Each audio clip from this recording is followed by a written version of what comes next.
après le tremblement de terre, c'est à ce moment-là qu'il a fait tout près de l'hôtel de ville de Liège un passage pour piétons craquelé qui a beaucoup fait parler de lui.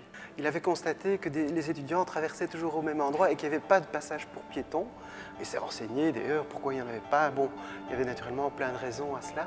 Alors je me suis dit, mais je vais demander qu'il y ait un passage pour piétons lysénien là. Comme le thème le truc c'était le tremblement de terre à Liège, donc je me dis, ben, je vais le faire fissurer et j'aurai mon passage pour piétons où tout le monde passe en face du Delft.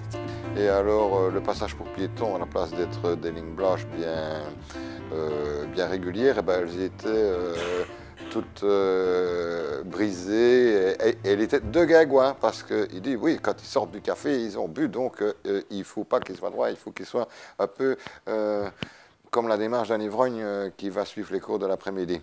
Le maire de l'époque avait appuyé mon projet parce que je l'avais rencontré avec Georges Yoda à la taverne Saint-Paul et nous avions bu force genièvre ensemble et là, il avait dit mais je vais arranger cela.